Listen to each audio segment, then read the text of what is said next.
Green anaconda और reticulated Python की लड़ाई में कौन जीतेगा। दोस्तों ये दोनों ही सांप दुनिया के सबसे बड़े और लंबे सांपों की लिस्ट में टॉप पर आते हैं। एक तरफ है ग्रीन एनाकोंडा जो कि दुनिया का सबसे बड़ा और वजनी सांप है, दूसरी तरफ है रेटिकुलेटेड पाइथन जो कि दुनिया का सबसे लंबा सांप है। तो अगर इन दोनों के बीच कभी लड़ाई हो जाए तो इस लड़ाई का विजेता कौन बनेगा। क्या पाइथन एनाकोंडा को हरा पाएगा या फिर एनाकोंडा पाइथन को हराकर इस लड़ाई का विजेता बन जाएगा। इसी बात का पता हम आज के इस वीडियो में लगाएंगे। आपको इस बारे में क्या लगता है, अपना आंसर कमेंट में जरूर बताएं और इस वीडियो को आखिर तक जरूर देखें। वहीं अगर आप इस चैनल पर नए हैं तो प्लीज इस चैनल को सब्सक्राइब करें और साथ ही बेल आइकन को भी प्रेस करें।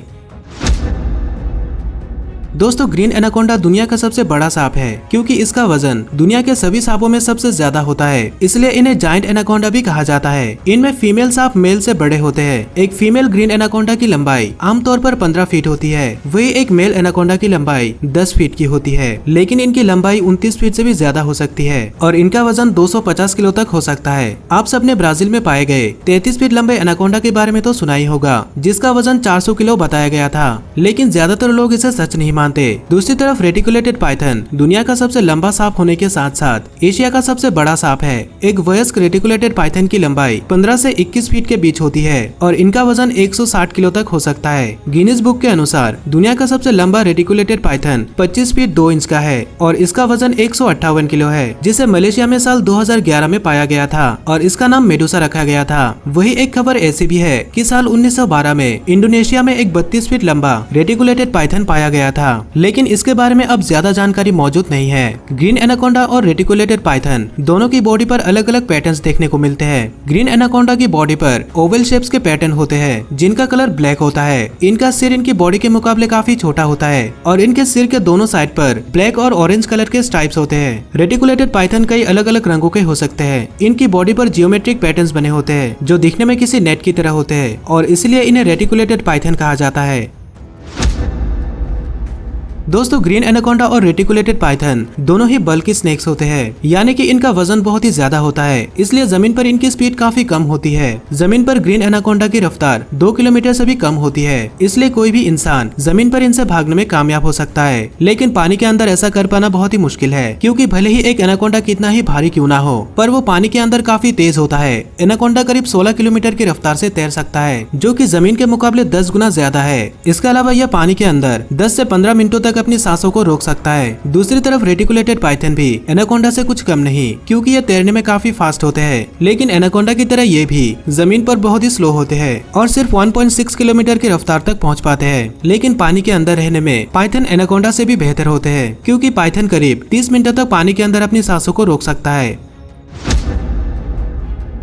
एनाकोंडा और पाइथन दोनों की आंखें काफी कमजोर होती है और इनकी हियरिंग भी लिमिटेड है, इसलिए ये अपने आसपास के माहौल का पता लगाने के लिए अपने स्किन और जीभ के ऊपर डिपेंडेंट रहते हैं। ये अपने जीभ की मदद से आसपास मौजूद मॉइस्चर और केमिकल को रिसीव करते हैं और इन्हें अपने मुंह के अंदर मौजूद एक स्पेशल ऑर्गन में डाल देते हैं, जिससे इन्हें गंध का पता चल जाता है। साथ ही ये अपने नीचे के जबड़ों की मदद से वाइब्रेशन को फील कर सकते हैं और लो फ्रीक्वेंसी साउंड को सुन सकते हैं। इसके अलावा ये दोनों ही सांप छिपने में माहिर होते हैं। रेटिकुलेटेड पाइथन के बॉडी पर मौजूद पैटर्न्स इन्हें अपने नेचुरल हैबिटेट में में मदद करते हैं, जिससे बाकी जानवर इन्हें आसानी से देख नहीं सकते।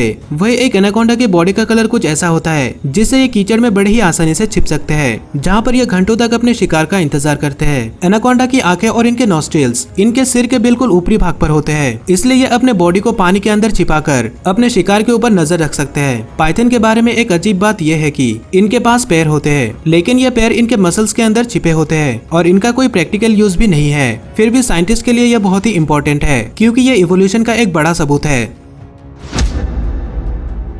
इन दोनों सांपों के शिकार करने का तरीका काफी हद तक एक जैसा ही है, क्योंकि ये दोनों ही सांप एम्बुश प्रेडेटर होते हैं, यानी कि ये शिकार को पकड़ने के लिए उनके पीछे नहीं भागते, बल्कि एक ही जगह पर घंटों तक शिकार का इंतजार करते हैं। एनाकोंडा और पाइथन आमतौर पर जंगली सुअर, हिरन, पक्षी और कछुए जैसे जानवरों का शिकार करते हैं, लेकिन एक एनाकोंडा कैमन और जगुआर का भी शिकार कर सकता है। जैसा कि आप जानते हैं कि एनाकोंडा और पाइथन दोनों ही जहरीले नहीं होते, इसलिए ये अपने शिकार को मारने के लिए अपने पावरफुल और मस्कुलर बॉडी का इस्तेमाल करते हैं। पहले ये अपने शिकार को बाइट करके उन्हें पकड़े रखता है, इसके बाद ये अपने बॉडी से उन्हें लपेट लेते हैं हैं यह अपने शिकार को इतनी जोर से जकड़ लेते हैं कि शिकार के बॉडी में ब्लड सर्कुलेशन बंद हो जाता है और कुछ ही मिनटों में शिकार की मौत हो जाती है। इसलिए अगर कोई भी जानवर इन सांपों के पकड़ में आ जाता है तो उसका बचना नामुमकिन है। इन दोनों के जबड़े कुछ इस तरह बने होते हैं कि ये बड़े से बड़े जानवर को भी आसानी से निगल सकते हैं। आपके मन में यह सवाल जरूर आया होगा कि ये सांप अपने सिर से भी बड़े जानवरों को किस तरह निगल जाते हैं। तो इसका जवाब है इनके जबड़ों का यूनिक बनावट। इनके जबड़ों में कई सारे जॉइंट्स होते हैं जो काफी फ्लेक्सिबल है। इसके अलावा इनके जबड़े दो अलग अलग बोन से बने होते हैं, इसलिए ये अपने मुंह को काफी बड़ा खोल सकते हैं और अपने सिर से भी बड़े जानवरों को निगल सकते हैं। लेकिन क्योंकि एनाकोंडा और पाइथन के पास हाथ नहीं होते, इसलिए ये अपने शिकार को अपने मुंह के अंदर धकेलने के लिए अपने दांतों का इस्तेमाल करते हैं। एनाकोंडा और पाइथन दोनों के पास दांतों के 6 रोस होते हैं, नीचे 2 और ऊपर 4। इनके दांत बैकवर्ड डायरेक्शन में होते हैं, इसलिए जब ये दोनों जबड़ों को अलग अलग मूव करते हैं तब इनके दांत शिकार को अंदर की तरफ खींच लेते हैं। साथ ही शिकार को निगलते वक्त इनका दम ना घुटे,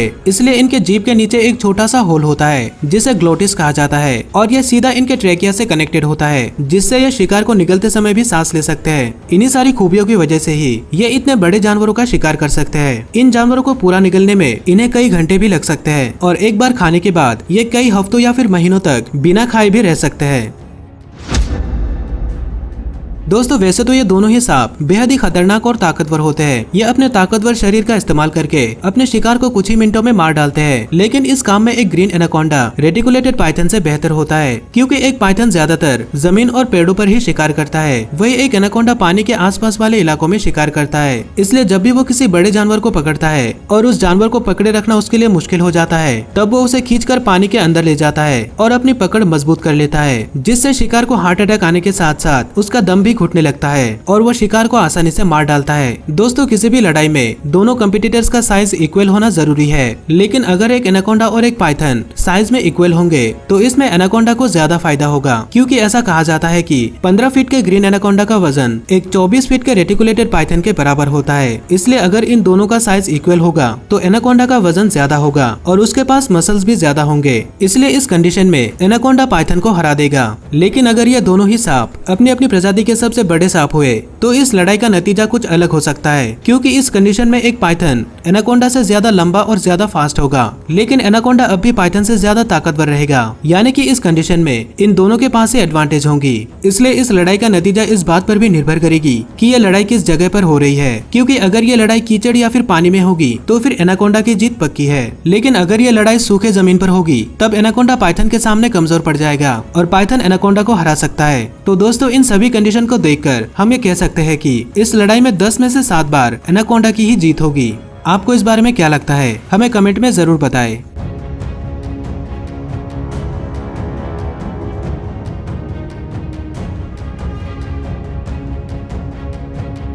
अगर आपको इसी तरह के और भी वीडियोस देखनी है तो स्क्रीन पर दिखाए गए किसी एक वीडियो पर क्लिक करें और साथ ही इस चैनल को सब्सक्राइब करें। इस वीडियो को आखिर तक देखने के लिए आपका धन्यवाद।